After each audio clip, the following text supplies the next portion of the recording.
बियाह तय होला कहीं भी तो कोनो भी लड़की ये चाहे कि हमार जीवन साथी बढ़िया मिले, सुंदर मिले। बाकी दान दहेज तो घर परिवार के बात होला। हाँ तब वो कहतड़ी कि लेके होके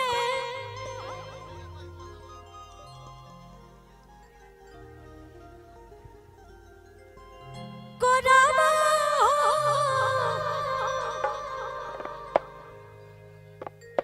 तू ठोरवा धैला राजा।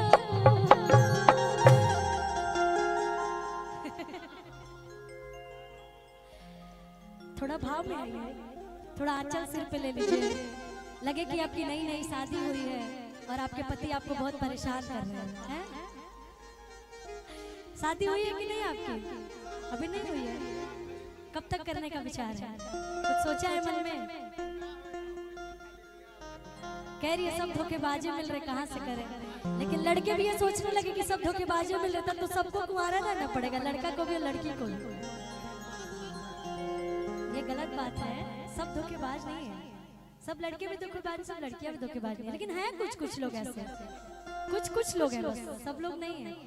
सब लोग होते तो डेली शादियां नहीं हो रही होती। हाँ तो शादी करा, अच्छा जीवन साथी चुना, समय दो करके पहले चुना समझा ओकरा बाद से ब्याह करा। मतलब ऐसे तत्काल के सब कुछ झटके में ना, जल्दी के काम शैतान के होला। कहा ताड़ी कि लेके हमके के कोरावा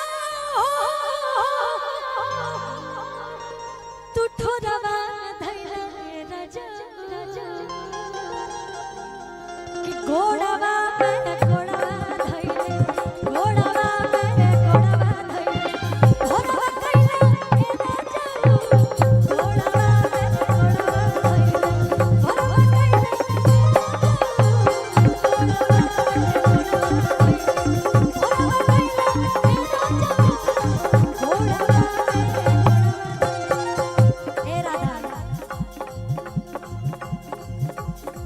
लेके हमके कोरावा कोरावा धैला राजा।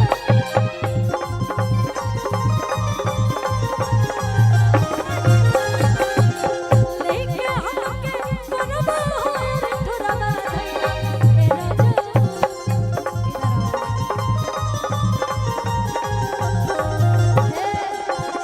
ऐसे ऐसे करो, ऐसे मुझे आता नहीं है, मैं बस ऐसे ट्राई कर रही हूँ। घोड़ावा घोड़ावा धैले, घोड़ावा घोड़ावा धैले, घोड़ावा धैले राजा,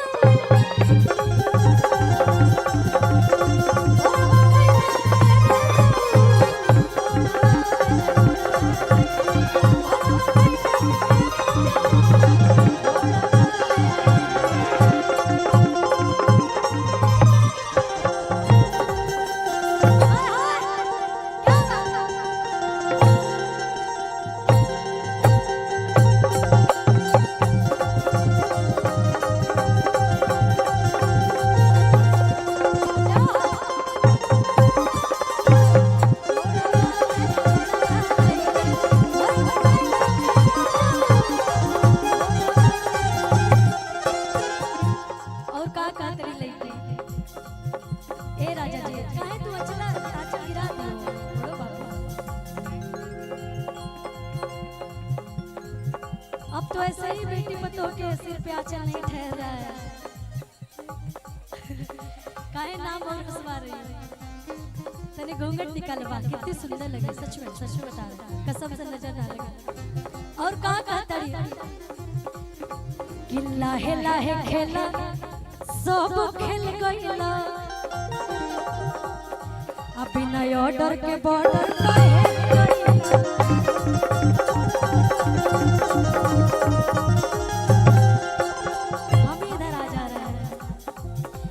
लाहे लाहे खेला सब खेल गइला, नया ऑर्डर के बॉर्डर काहे गइला।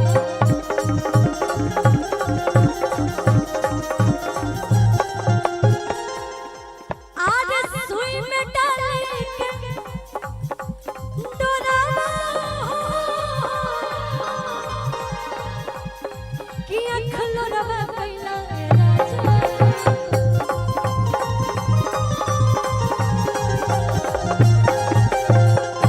सुई में डाले के डोरवा अखलो रवा कैला राजा और भैया को बहुत बहुत धन्यवाद घोड़ावा में घोड़ावा धइले घोड़ावा में घोड़ावा धइले घोड़ावा धइले राजा घोड़ावा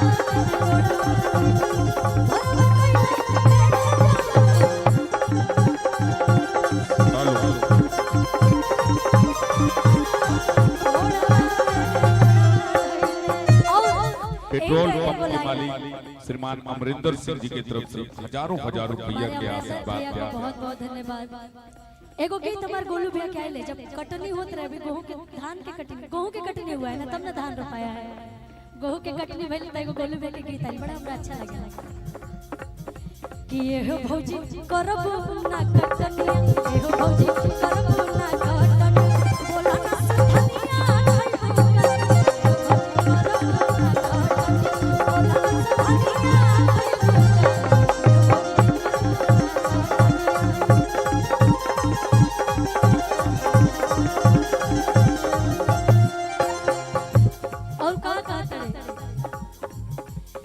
कि गोतर गोतर ये गोलू विराट बड़वे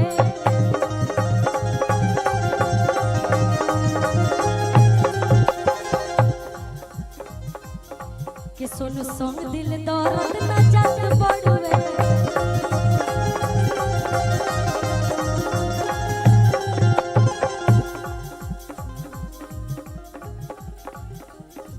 कि सुई में डाले के अरे डोला आया खलो रवा कैला ऋषि जी आर्यन बाबू को मंच तक लाया जाए। ऋषि जी घोड़ावा में घोड़ावा धइले घोड़ावा में